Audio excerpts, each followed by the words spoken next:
All right. The exam next Tuesday is going to begin promptly at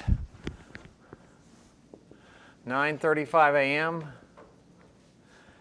and will continue until the top of the hour, 11 a.m. I can't stay in the room any longer than that. The next class has to come in, so I've got to give them at least 10 minutes to come in. So at 11 a.m., I've got to have your exams in hand. All right? The exam is going to be either 4 or 5 problems. I normally have given 5 problems on the midterm. Last year, because of COVID, I decided to drop it down to 4, which seemed to work. So if I can figure out a good balance of problems and do it in 4, I may do it in 4. But again, the best way to prepare for this material is to look at the practice tests, which are online.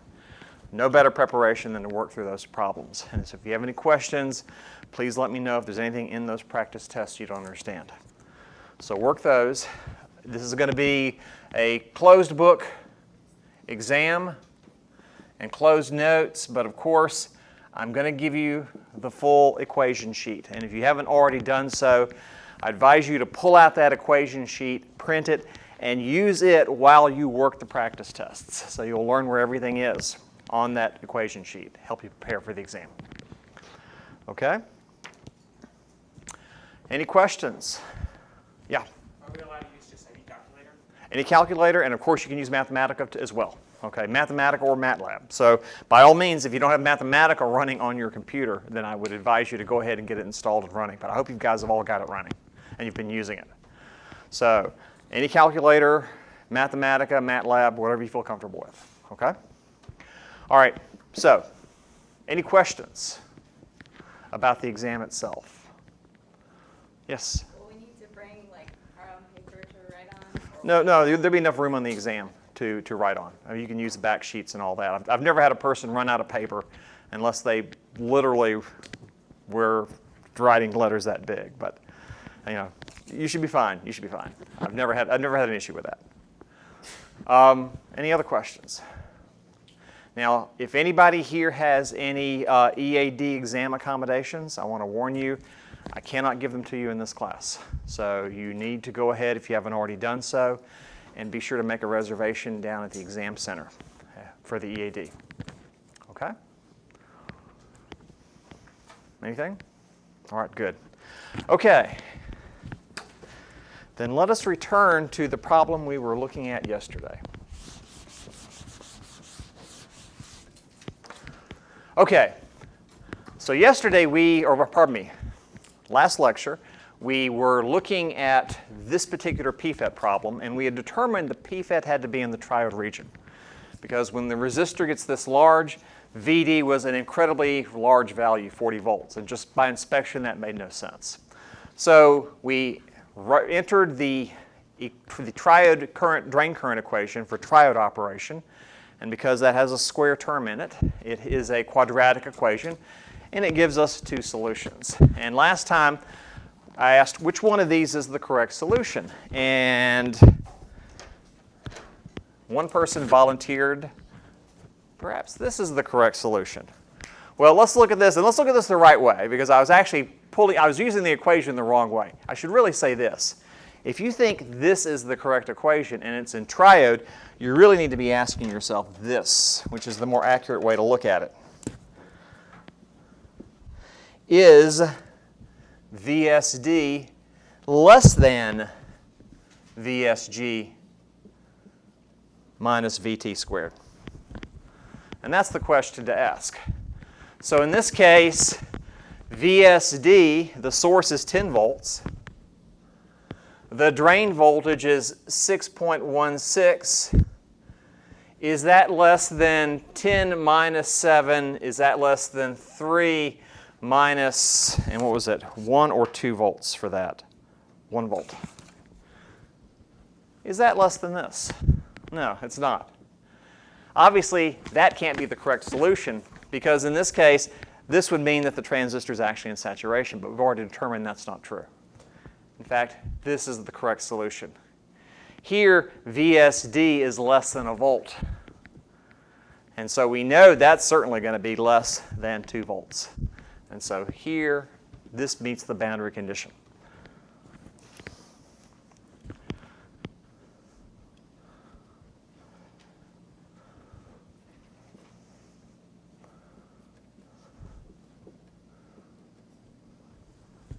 So it meets our boundary condition. Therefore, this is our correct answer. So I want to point something out this problem is showing here. In looking at these two, I would have suspected this would be the correct answer right off the bat. And why is that? Because think about it. When the magnitude of the drain source voltage is large, that means it is probably going to be saturated.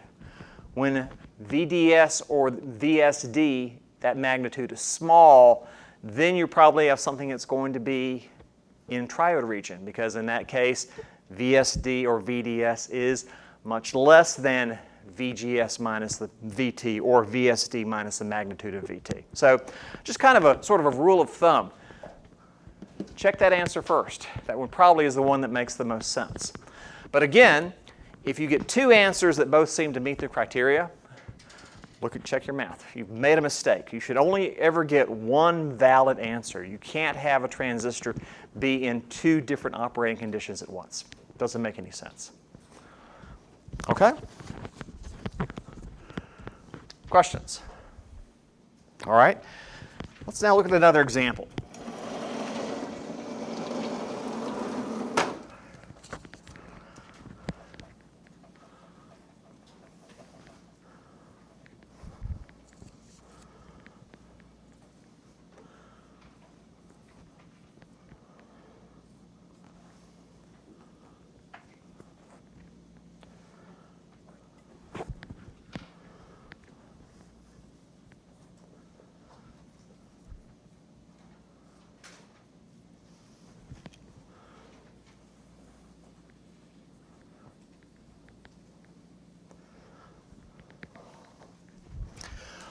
Okay, here's another problem where we're not just going to work a problem analytically.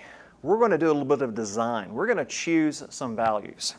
And this one is a little bit more open-ended than the other problems we looked at before. Looks very similar to the NFET problem we looked at last time, except in this case, I'm not giving you values for RG1 and RG2.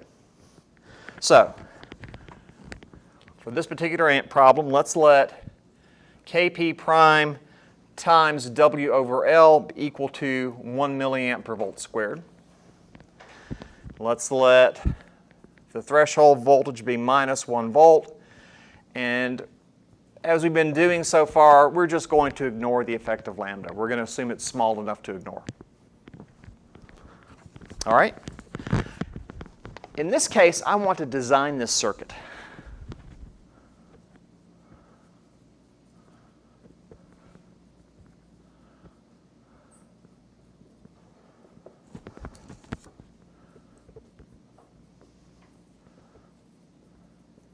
I want ID to be equal to 0.5 milliamp, and in this case, the drain current flows out of the drain for the PFET. I want VD to be equal to 3 volts, and I want the PFET to be saturated.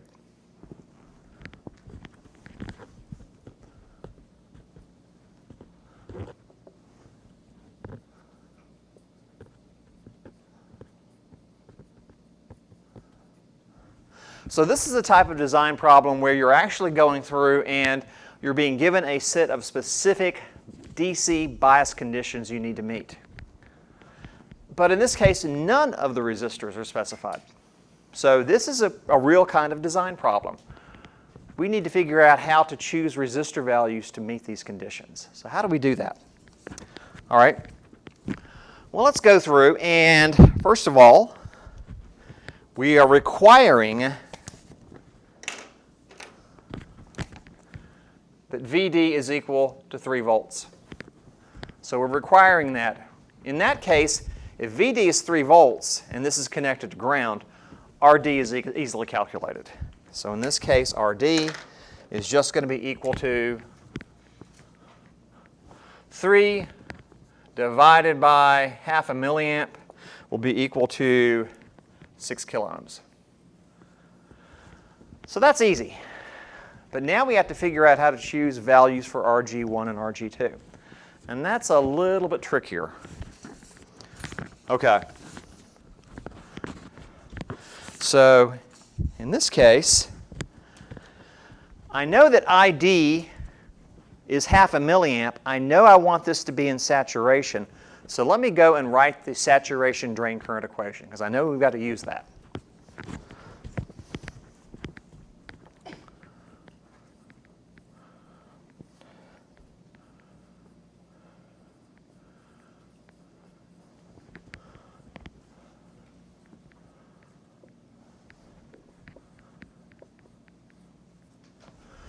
So this must be true.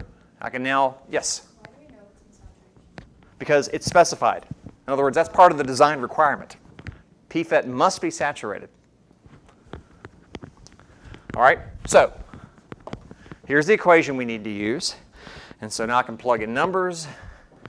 And this will be equal to 0.5 milliamps per volt squared times 5 minus VG minus 1 squared. So the source voltage is 5 volts. VG I want to determine.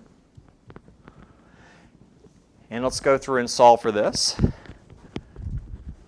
This is half a milliamp. Plug this into Mathematica, and my solution is as follows.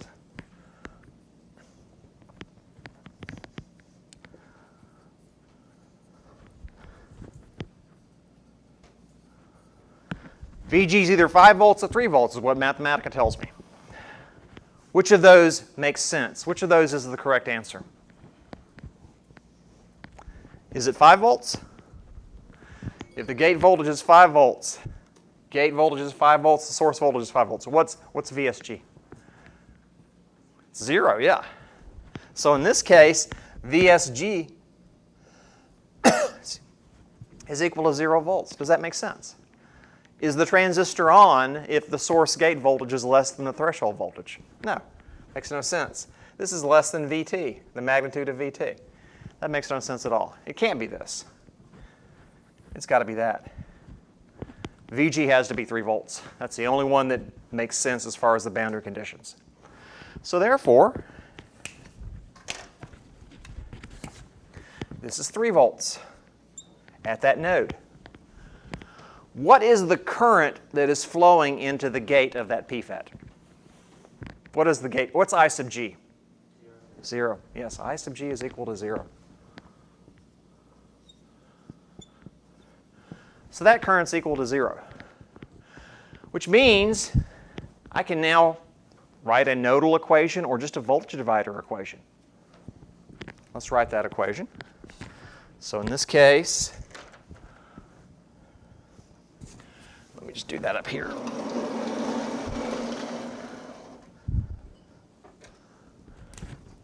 So in this case, what I get is that VG is equal to 3 volts is equal to RG2 over RG1 plus RG2 times 5 volts. I could have written a nodal equation, but a voltage divider gives me the same equation.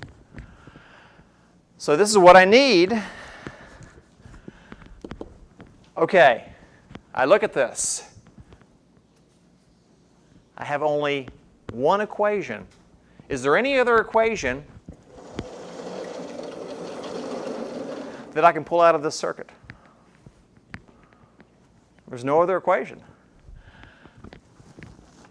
How do I determine what RG1 and RG2 need to be? Well, it turns out there are an infinite number of solutions that will let me meet that voltage divider equation. What do I need to do? Well, this is one thing you always find when you try to design a circuit, guys. Almost always, you're going to find yourself in a situation where you have to pick a value. You have to pick one value in order to be able to solve. So you choose a value and then everything else falls into place, which means that we need to pick either a value for RG1 or RG2. Let's do that.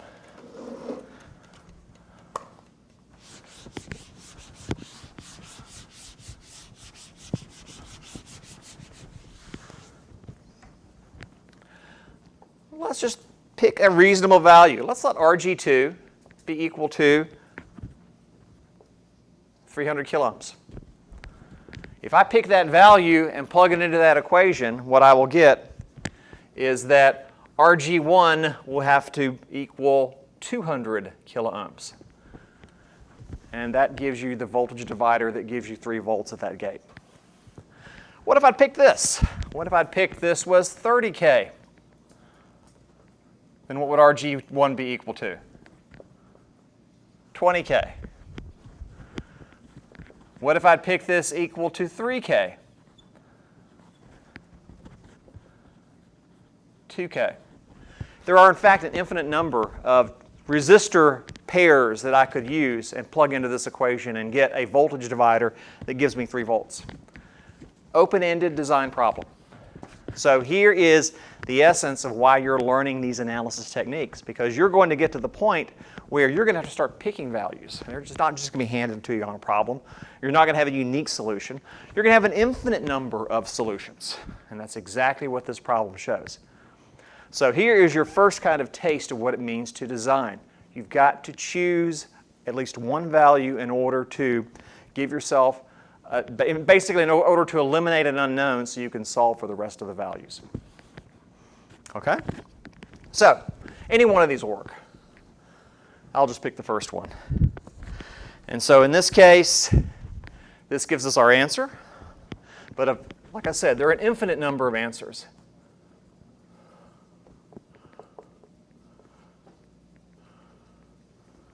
Infinite number of values of RG1 and RG2. Yes? I think we picked like 6 kiloohms. We could have, I guess, is it about 6 kiloohms resistors? Well, if you had 6 kiloohms, then you could use 4 kiloohms here, right? Okay. But what would dictate your choice of resistors? What's one thing that might dictate your choice of resistors? The availability of the resistors, the price.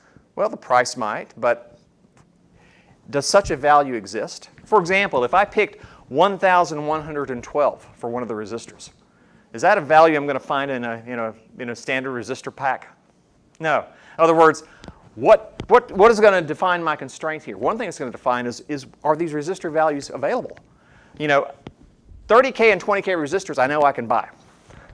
I can't necessarily buy some really weird value. Okay, that's not going to, so I have to constrain myself to what it is I know that can be purchased. All right, so there are lots of things that determine this. Something else that might determine the choice of your resistor value. Let's think about this. If I use smaller resistors instead of larger resistors, what changes in this circuit besides the DC biasing of that transistor? What else changes? The current, yeah. Doesn't that current flowing through that string get larger? So if I use smaller resistors, how am I going to pay for that? Higher current. So the quiescent current dissipation of the circuit is going to increase. That means more heat dissipation. May also mean you're going to have less battery life. This is in a piece of portable electronics. So those are the kinds of trade-offs you make as well. On the other hand, what if you're trying to design an integrated circuit and you were laying out these resistors on an integrated circuit, laying them out on silicon? You're typically using material like polysilicon. Which of these do you think takes more area? This one or that one? The 300K or the 3K? Which is going to be a bigger resistor? Yeah, the larger value resistor, exactly.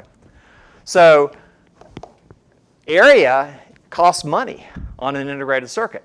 So, oh gee, there's another constraint, cost, okay? If you are putting this resistor on an IC and you have to lay this resistor out, it's taking more area. So there's a trade-off of cost versus power dissipation in order to make this work. Which matters more to you? What's the right balance? I can't answer that. The right balance, the choice you make, is going to be a function of your particular design constraints. Welcome to the world of design. This is how you have to go through. You have to look at all the different constraints: size, area, heat dissipation, price, and decide what's the best balance of those in order to meet your design specifications. Yeah? Is there start infinitely many solutions, wouldn't it also just be a good move to, instead of leaving it as like the top one, to just say like RG1 as a function of RG2 or the other way around? Well, you could do it either way, yeah. I mean, you could write RG1 as a function of RG2, which is basically what I'm doing right here, right?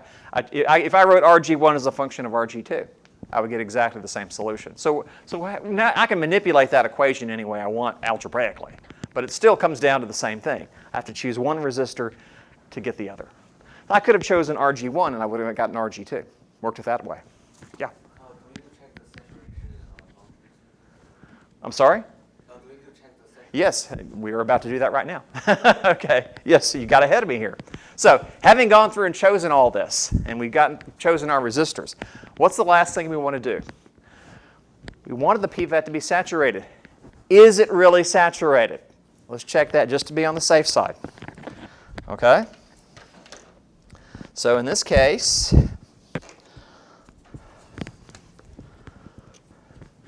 our boundary condition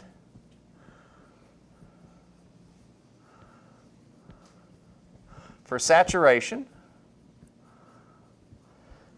is that VSD is equal to VSG minus the magnitude of VT, or VD is equal to VG plus VT.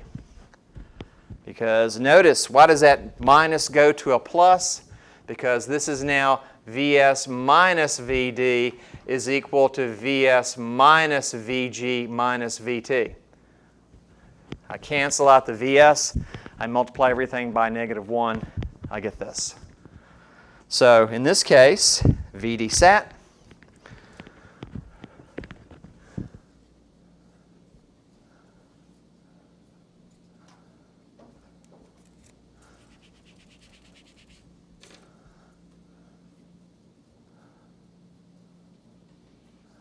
my VD value for saturation, which you'll quite often see this called VD sat. What is the saturation value for that drain? What's the boundary condition value for that drain voltage? In this case, is going to be equal to 3 plus 1 is equal to 4 volts.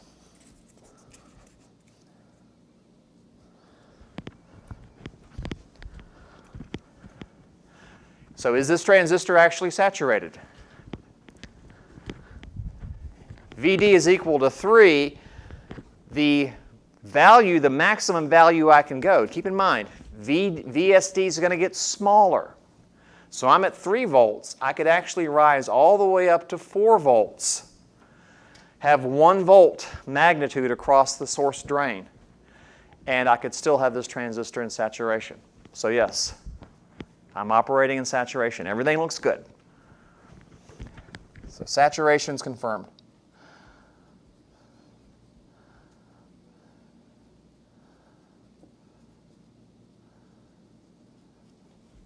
In fact, this kind of leads to a question. Right now, I know that RD is equal to 6K because VD is equal to 6,000 ohms. Could I make RD larger and this transistor would still remain in saturation? I could. If I make RD larger, I'll have a bigger voltage drop across it, and the drain voltage will increase. So we note, in this case,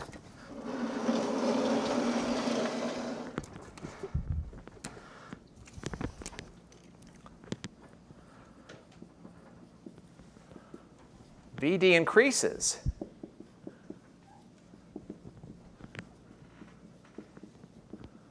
If we increase RD. What's the maximum value of RD I could put in that circuit and PFET still remains saturated?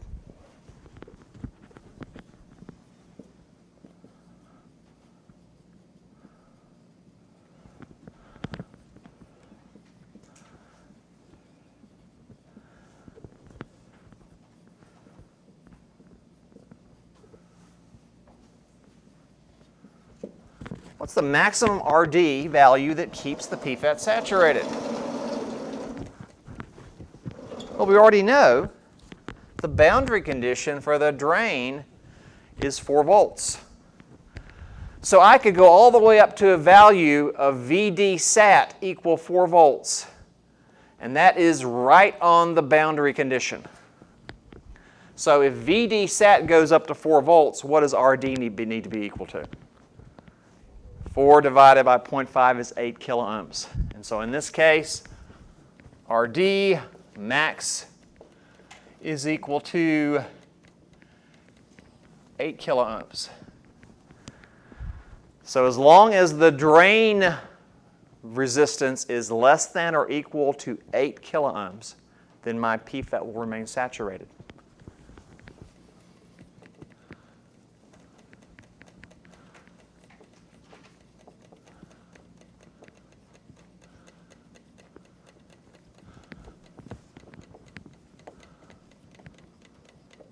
And once again, I know this because of the boundary condition. Simple as that. I'm looking at that boundary condition. Yes? So, the condition for saturation, the equation. Yeah. VD inferior, VD is equal to VG plus VT. not the boundary condition. Is it inferior or equal? Well, you could look at it either way. Typically, if it's equal, most books will say you're in saturation. So, in other words, the boundary condition, let me just sketch this very quickly. The boundary condition between the two is when VD is equal to VG plus VT for the PFET, or equal to VG minus VT for the NFET. But right on that boundary condition, you're saturated on this side, you're triode on that side. So, is less than or equal to, is greater than or equal to the same thing as greater than? Well, if you're right on the borderline, you can call it either one. You can say it's triode or saturation. Yeah? So if VD was 2, would it be triode or saturation? No, if VD was equal to 2, then it would be saturation. Okay? I'm sorry? The graph just Oh, no, yeah, excuse me. Well, actually, I drew this for an NFET. Okay, excuse me. Or for this should actually, let's look at it this way. So in this case, if I did this for an NFET, which is the family of curves we did earlier. In this case, if we do VD is equal to VG minus VT.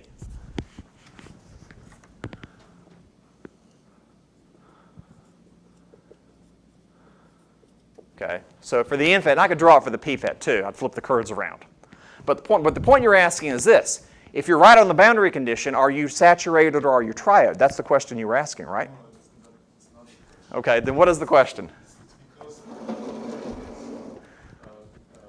equation for saturation is VSD superior or equal to VSG minus VT. VSD is equal to VSG minus the magnitude of VT for a PFET.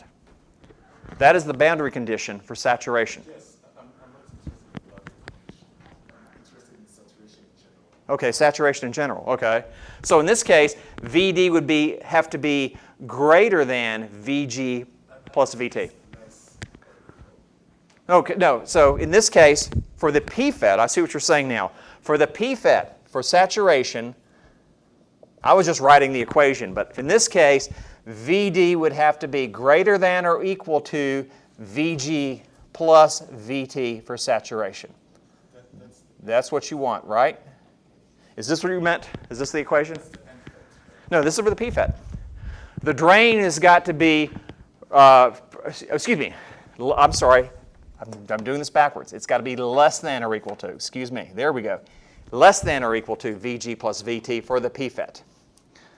There we go. All right, yes, the drain voltage has to be less than or equal to that boundary condition for the PFET to be saturated. Is that the question you were asking? Okay, yes. So, because keep in mind, when the drain source voltage gets larger, I'm moving into saturation. I'm moving more deeply into saturation. So, as it gets smaller, I'm heading towards triode. So, in this case, I want VD to be less than VG plus VT for a PFET. For an NFET, I want VD to be greater than or equal to VG minus VT. Right? So that's the difference between the two. But in this case, in both cases, the drain source magnitude is getting larger. All right? Okay. My apologies. I was misunderstanding what you were asking me there. So is that clear now? Okay? All right. So, questions about this? Yes? So the VD for saturation at the boundary condition or something, that's pretty much the same thing as VG plus VT? Yes, So in other words, this will be equal to VG plus VT. Well, the magnitude of the threshold voltage. So it was equal to 3 volts plus the magnitude, which was -1, so it'd be 1 volt. So 3 plus 1 is equal to 4. So that's my boundary condition. So if I make the drain voltage rise anymore, I move into triode because VDS becomes smaller and smaller. So I always like to tell people, look at the magnitude. Is the magnitude getting smaller? If it's getting smaller, I'm heading towards triode. If it's getting larger, I'm heading towards saturation. A large magnitude of the source drain voltage is what puts you into saturation. A small magnitude puts you into triode. So again, it helps to avoid the confusion because some people get kind of, the negative signs and the fact the currents go the opposite direction tends to confuse people, but keep in mind it's the magnitude you want to look at. All right? So, other questions? All right.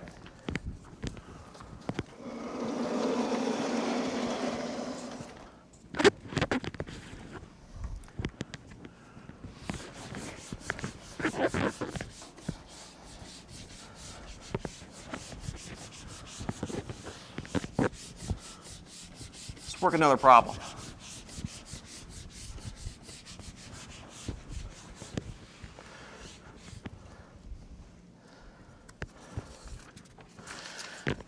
This problem we're going to do a little bit differently.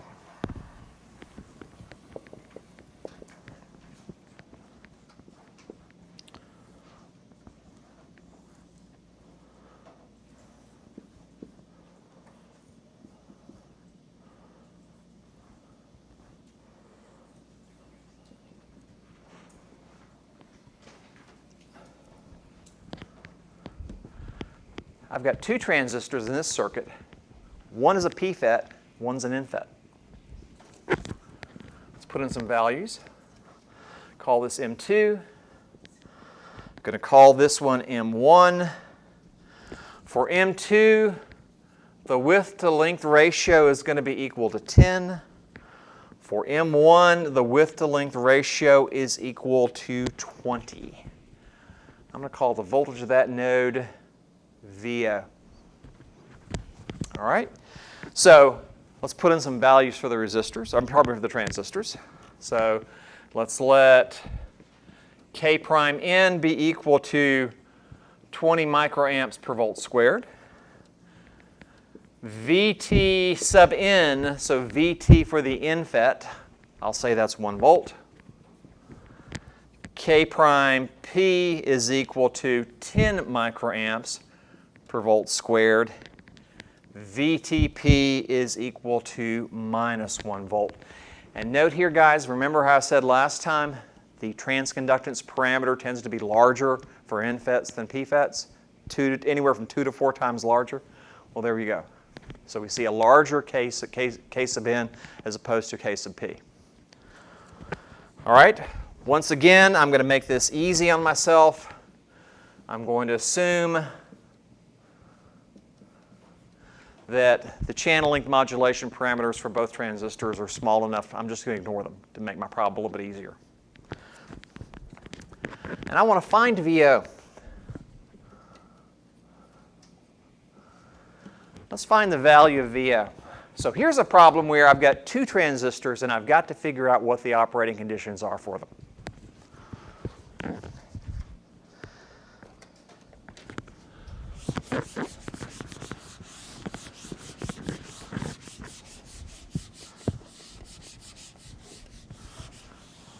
Okay.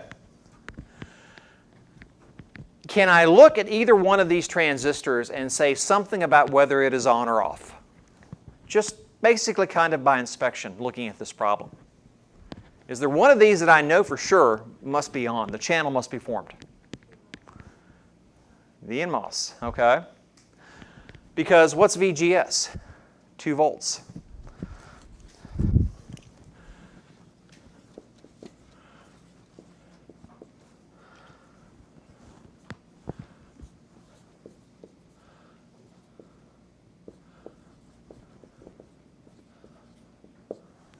So VGS1 is greater than VTN. 2 is greater than 1. So M1's got to be on by inspection. I just know that must be true. All right. So let's also think about this.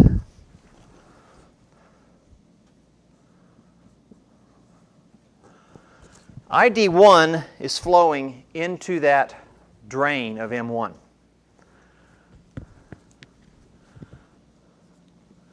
ID2 must be flowing out of the drain of M2.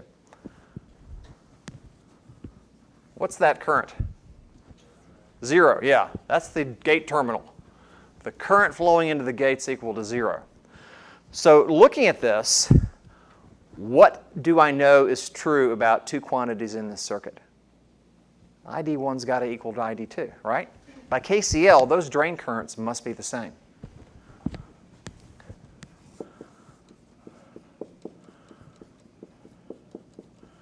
Now, obviously, if I connected something to that node, a resistor or something else, that wouldn't be true. But the way I've drawn this circuit, this must be true. Okay? Now, even though the channel is formed and M1 is on, I don't know anything about the current itself. But is it possible that ID1 and ID2 are equal to 0? Is it possible? Okay.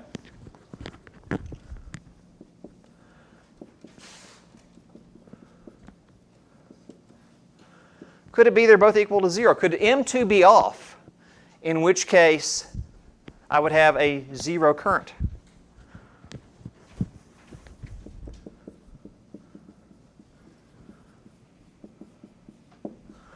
So that's the question I'm asking myself.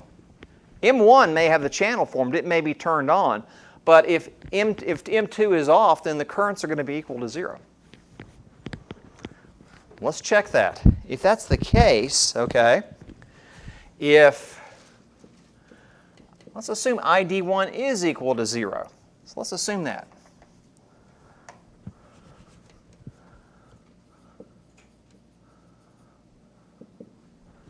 Let's assume ID1 is equal to 0. If ID1 is equal to 0, that means that VDS1 must be equal to 0 too. And why is this the case? Well, in this case, if the current's equal to 0, VDS1 must be equal to 0 because what I'm thinking about here is this would be in triode operation if that's the case. Because 0 current happens down here. So we're in triode, we're in saturation, 0 drain current is down here when you're in triode. So if you're in triode and ID is equal to K prime N times W over L times VGS minus VT times VDS minus VDS squared over 2, and I know that's equal to 0. I'm assuming that's equal to 0. What's the only possible value of VDS that makes that true? 0. If VDS is equal to 0, then that makes the drain current equal to 0. In fact, that's exactly what we see here. VDS was that bottom axis. For the drain current to be 0, the VDS must be equal to 0. And we saw that graphically before. So if that's the case, then VDS is equal to 0. And VDS is the same as VO. So VDS1 is the same thing as VO. And so therefore, VO is equal to 0. So if VO is equal to 0, What is VSG for the PFET? 10 volts.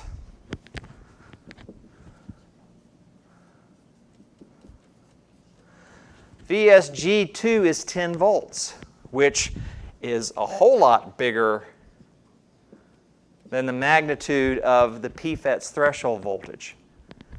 Is M2 off? No, it can't be, okay? The only way for these currents to be equal to 0 is if M2 is off. But this tells me that's not possible. M2's got to be on.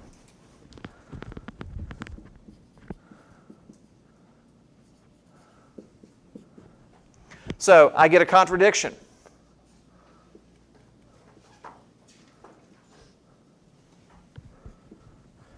So clearly, and once again, this was nothing but a sanity check. Clearly ID1 and ID2 are not equal to 0. They are non-zero values. So, yes? Yes, our assumption ID1 equals to 0. How did you get from ID1 equals to 0 to VDS1 equals to 0? The plot I just drew. Okay?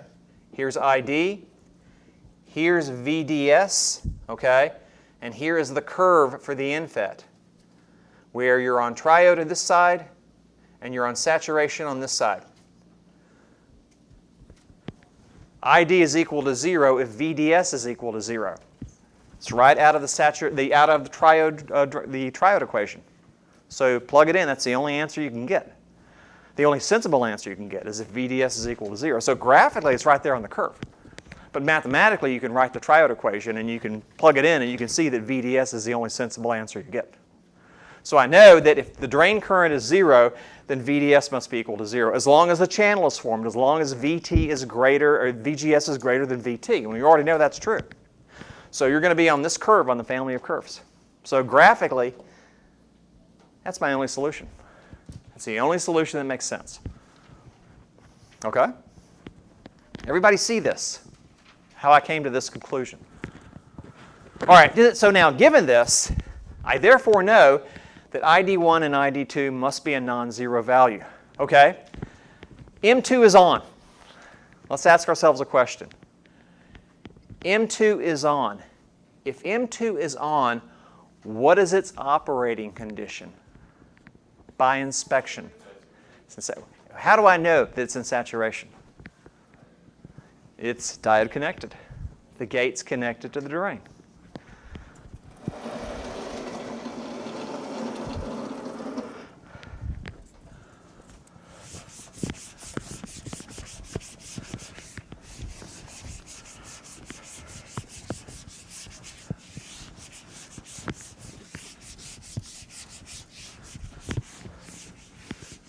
So, we know M1 and M2 are on. Also, M2 is saturated because VD2 is equal to VG2.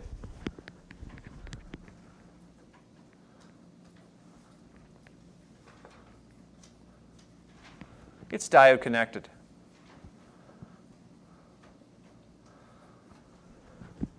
So I know that must be true. Clearly VD2 is less than or equal to VG2 minus the magnitude of VTP. That's got to be true. So diode connection, I can look at it and say it's saturated. But the question is, what about M1? M2 must be saturated. But do I know what the operating condition of M1 is? Can I look at it by inspection and determine what it is? I can't. What do I have to make? What do I have to do about M1? What assumption do I have to make? I have to choose. Is it triode or is it saturation? And then check that assumption. So in this case, in order to calculate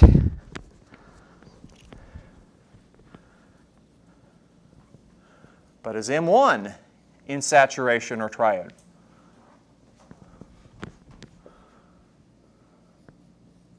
That's the question. This I know must be true. I know that M2 must be saturated, but M1 I can't be certain of. I know it's on, but other than that, I don't know if it's in triode or saturation.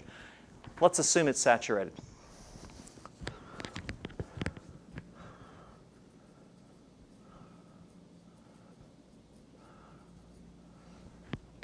So just as we've done before, I'm going to have to now make an assumption and check that assumption. So in this case, I know that ID1 is equal to ID2, so I'm going to use the saturation drain current equations for both sides of that equation.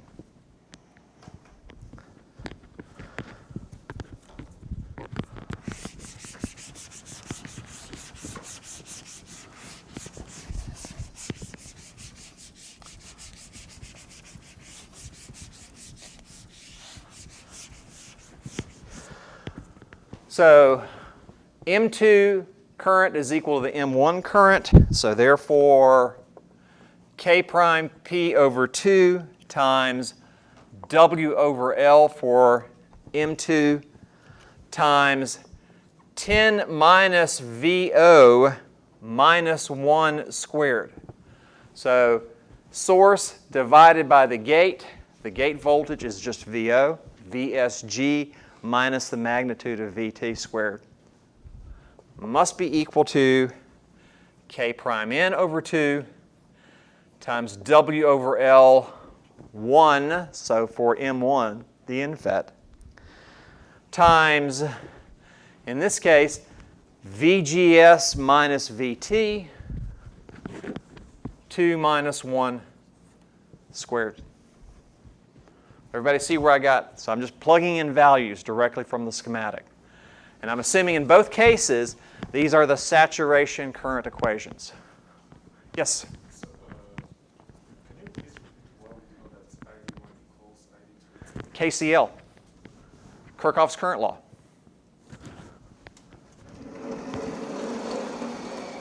ID1 comes out of the drain. I've got 0 current that way. What does KCL tell us? Current in equal current out for any node. ID1's got to equal ID2. There's no other place for it to go. Now, if I did this, if I had a resistor there, that wouldn't be true anymore. Obviously, I need to now write the KCL equation for that resistor. But with nothing else connected to that node, what goes in equals what comes out. It's KCL. So will it be the same condition in triode? Yes. So in other words, this is true. This is true regardless of whether the M1 is in saturation or triode. But the point is, I'm using the ID1 saturation current equation because I'm assuming ID1 is saturated. I know M2 is saturated because it's on. But this one, I have to make the assumption, and then therefore I'm using the saturation equation on both sides. Okay? So now if I go ahead and solve for this, plug in the values of W over L and K prime N and K prime P, what I'm going to get is the following, that VO is either equal to 11 volts or VO is equal to 7 volts. Yes? VSG minus VT magnitude. So the source voltage 10 minus the gate voltage. For the transistor on top, the gate and VO are the same voltage. VG2, I'm sorry? This is for the NFET. This is the K prime N. This is the NFET. I'm sorry?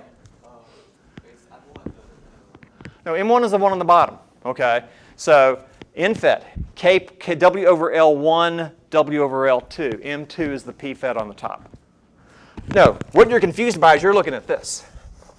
This is what I just wrote. I wrote that equation. Okay, so I just said ID1 is equal to ID2, but then I wrote the PFET equation first. All right, but yeah, so it's just, I just flipped the equation. All right, so I solve. VO is equal to 11 or VO is equal to 7. Which one of these makes sense? By inspection, I can look at this and I can tell you one of these doesn't make any sense. Which one? VO is equal to 11. What's the largest voltage in this circuit? 10 volts. Can I have a value that's outside of outside of either 0 or 10? All possible values have to be between 0 and 10 volts. Now, by inspection, that's not possible.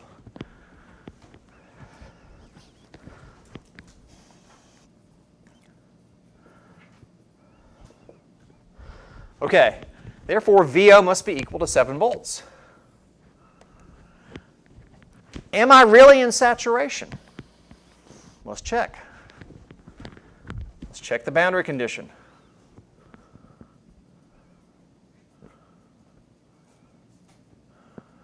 Okay, so for M1, is VD1 greater than or equal to VG1 minus VTN? Or is, in this case, VO greater than or equal to 2 minus 1? Is 7 greater than or equal to 2 minus 1? Yes, absolutely. Saturation is confirmed.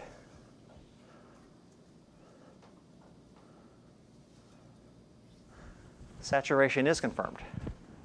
So, do I need to now check the triode condition for M1? Nope, no need. Now, if I'd had a contradiction, then I'd have to rewrite this equation. In which case, I would use, for M1, I would use the triode drain current equation. But for M2, I would still use the saturation drain current equation. But ID1 would still be equal to ID2. Okay? All right. Questions about this? So it gets a little tricky, okay? Like I say, you've got to practice. You've got to work the homework problems. Yeah? For at the beginning when we check the assumption that, at the beginning when we wanted to check that both MOSFETs are on, or like the ID is not zero. Yeah. Do we just need to say that both MOSFETs are on and therefore the current is not zero, or do we have to check that? Well, let me put it this way. What if I gave you this problem, and instead of 10 volts, that was 1 volt? Will those MOSFETs be on?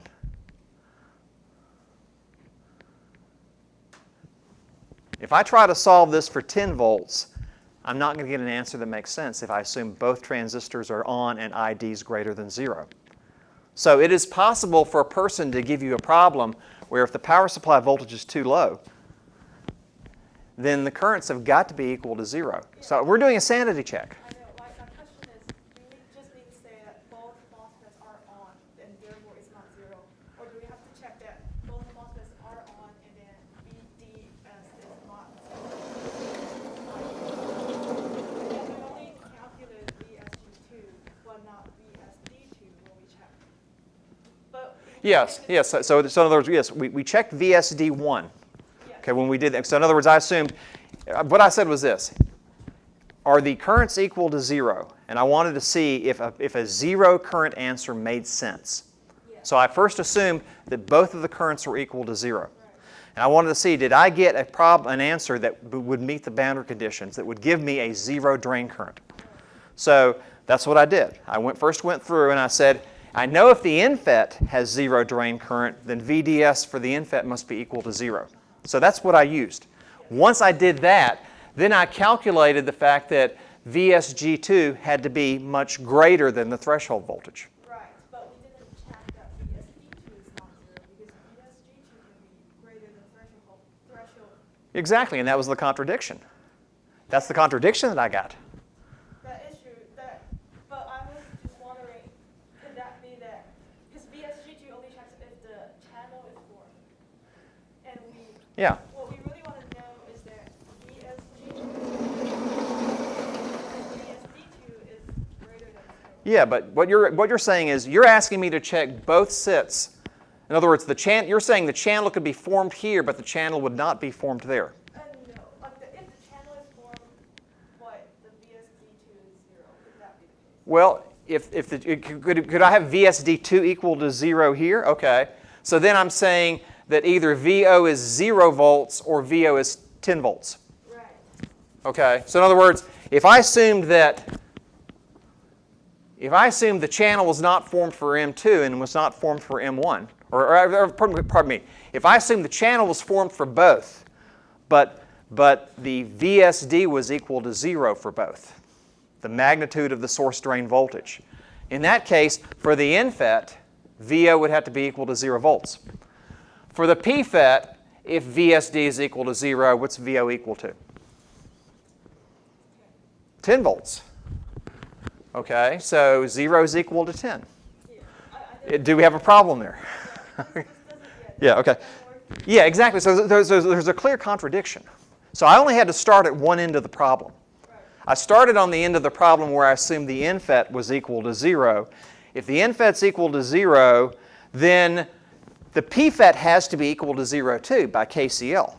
So did it make sense for the NFET's drain current to be equal to 0? And I proved it did not. Because if it were equal to 0, then ID2 couldn't be equal to 0. That's what I got out of the problem. Because if I knew that this was equal to 0 volts, and I assumed this was equal to 0 amps, well, in this case, however, VSG, the channel is formed, and current must be flowing through ID2. Because if VSD2 was equal to 0, then VO would be 10. And it can't be both 0 and 10 at the same time. The voltage of that... Well, you don't have to. I mean, I think you can prove to yourself that it's contradictory. I mean, you can check it, and you can prove to yourself that VO would be equal to both 0 and 10. But we just worked it from one direction. Okay? I mean, if you're asking questions, if you're curious about this, come see me during office hours, and I'll be glad to go into a little more detail about this. But yeah, keep in mind, you don't necessarily have to check every possible operating condition. You just have to go far enough where you can see the logic chain and you see a contradiction. So in this case, I knew the currents were the same. And I assumed if this one's 0, this one can't possibly be 0. It's got to be turned on. Okay?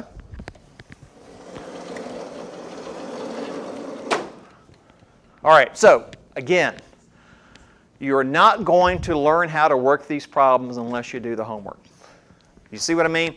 The equations can be right there in front of you, but if you don't work these and figure out how to think about these.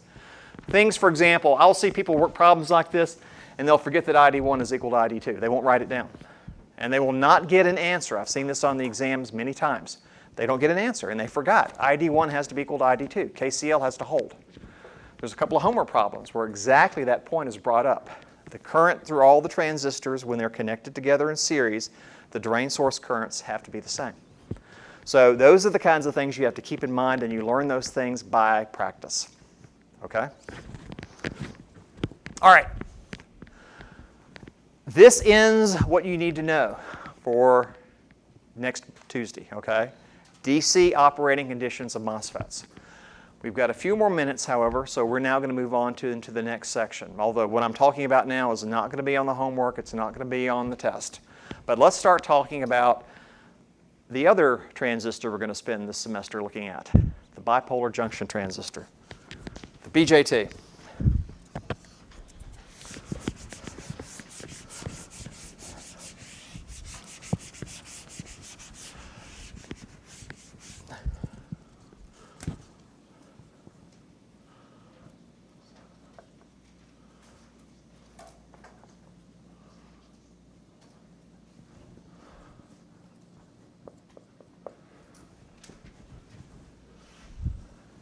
Now, the BJT, as I said before, was invented first, but we study it second because it's really, compared to the MOSFETs, is not that commonly used anymore, especially in modern circuit design. It's not that they aren't used, they are used, but percentage-wise, the overwhelming majority of transistors that we use in modern circuit design are going to be MOSFETs. That's especially true because of digital circuits. So this was invented, once again, in Bell Labs in 1948. They tried to get this thing out the door before the end of World War II. Turned out we won the war without it, but right after the Second World War, this transistor revolutionized modern circuit design. And in fact, Brattain, Bardeen, and Shockley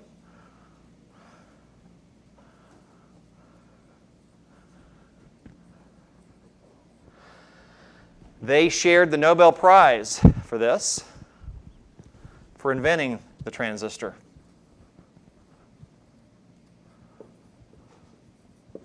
In fact, I think I mentioned this before. Bardeen was one of the rare people, maybe the only person, who won 2 Nobel Prizes, because Bardeen later on also did the theory of superconductivity. Absolutely brilliant guy. So the BJT for many years was the transistor we had to design with. It's what everybody did early transistor circuits with. The guys at Bell Labs were trying to build an FET, a field effect transistor, but they couldn't make it work. And so they stumbled across a very, very different structure. And just as I did before with the diode and the NFET and the PFET, I'm going to draw you a picture that kind of gives you a general idea, and then we're just going to give you the equations. But again, I'm not trying to be very precise. I'm not going to go into any of the details, but I just want to give you guys a mental picture of what's going on. So,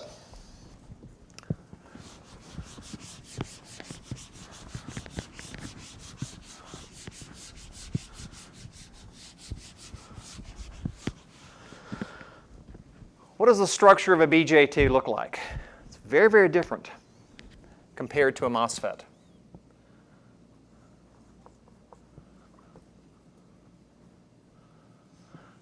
But you've seen the PN diode. It looks very familiar to the P when you look at the PN diode.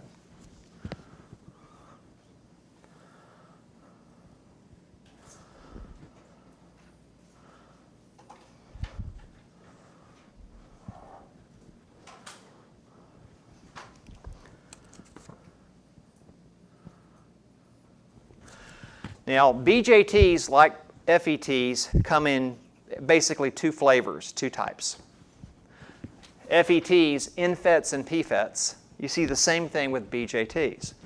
BJTs can be what are called NPN or PNP, which comes down to these 3 structures. So I'm going to start with the NPN transistor. And once you understand that, then you understand the PNP. You're just going to flip holes and electrons around. So 3 terminals. We've got one terminal called the emitter. I'm going to use letter E for that. One terminal called the base, letter B. One terminal called the collector, C. And that's our NPN transistor. Now I could, of course, just as easily do the PNP.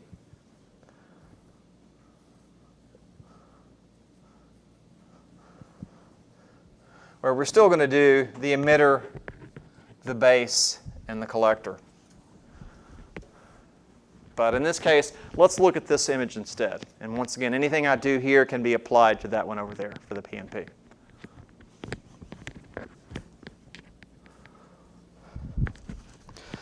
Now, these structures look very much like 2 PN diodes smashed together, okay, merged together. In fact, lots of people will sometimes try to take 2 PN diodes and connect them back to back and see if it acts like a transistor.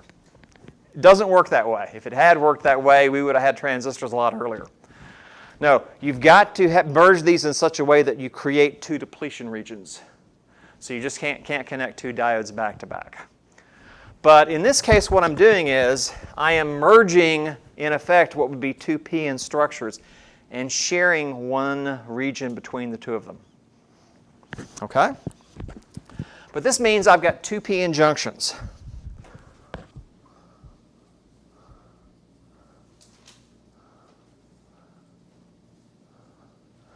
I've got an emitter-base junction between the base and the emitter, and I have a collector-base junction.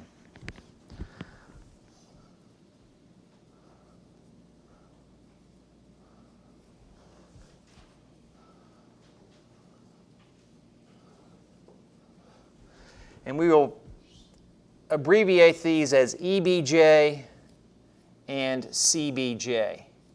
Collector-based junction and emitter-based junction. Okay? So we're going to take this structure, and once again we're going to apply some voltages to bias this thing. And let's see how this works. Now, I want to point out a couple of things first.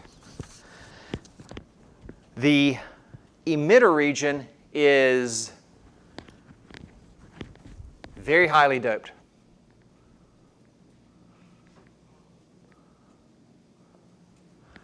The P region is typically moderately to highly doped, and it's also very thin.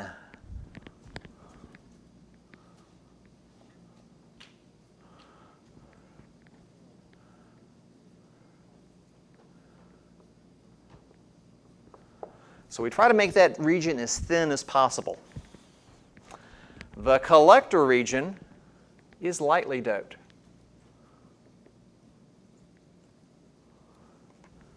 And this doping tends to be, rather I should say, the amounts of doping are going to be what causes this thing to behave in the way I'm about to show you. Also, quite often you're going to see that in general the emitter diffusion is going to be much smaller than the collector diffusion.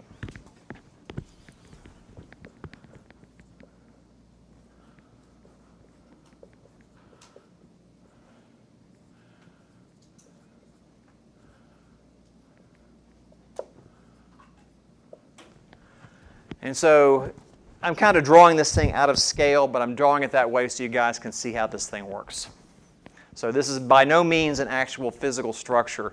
What you'll actually find in real transistors is they're typically going to be vertical structures, and you'll see something like this. You will have an emitter, then you will have a thin base region like this, which is the base. Then you'll have a very large collector region like so. And that's what an actual transistor structure normally looks like. But I'm drawing it this way just so I can give you guys a better picture. Okay? So let's take this and let me redraw this, and let's connect some voltages to it.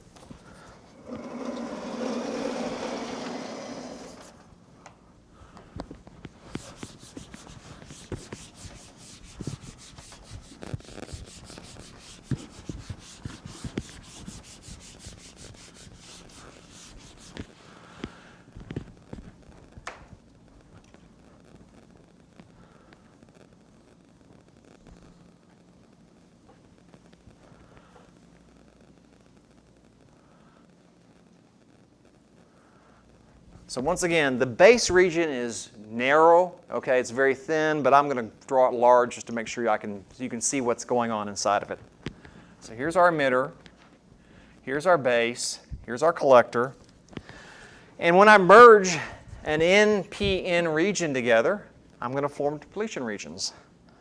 So in this case,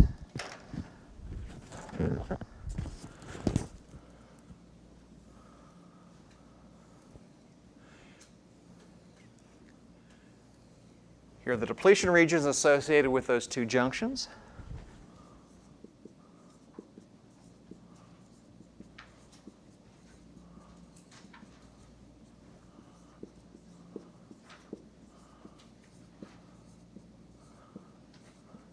So in this case, electrons diffuse across, create a negatively charged depletion region on this side. Holes diffuse across a positively charged depletion region. And the same thing on the other side here.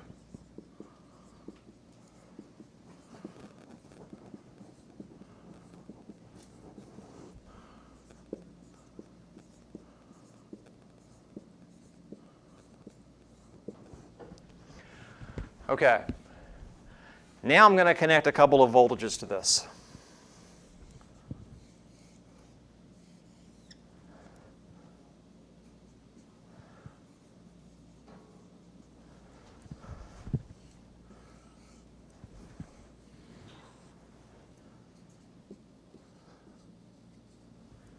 So notice, that's the base terminal, that's the collector terminal, that's the emitter terminal. So VBE in this case, excuse me, draw this correctly. VBE is VB minus VE, VCB is VC minus VB. So I'm going to bias this thing in forward active operation.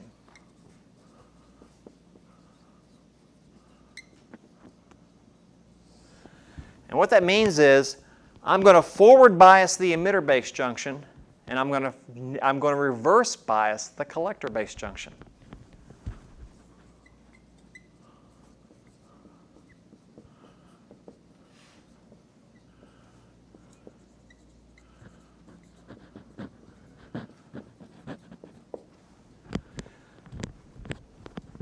Now I'm going to have lots of current flowing from emitter to collector.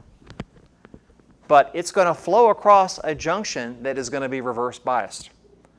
How does that going to work? Because we already saw in the diode, we don't have large currents flowing across a reverse biased junction. But somehow, I can make that happen. There's a trick I can use to make that happen. Not really a trick, it's physics. The guys at Bell Labs looked at the PN junction for many years. And they said when they suddenly realized how they could make this work, they were kicking themselves because they said the answer had been right there in front of their faces for years. In fact, you can make very large currents flow across a reverse biased junction. And next time, we're going to quit for today, but next time after the test, I guess 2 weeks from, or a week and a half from today, after you guys get back from October break, we'll return to this diagram and we'll see what was the trick, what was the technique that causes this thing to work. We'll see that next time.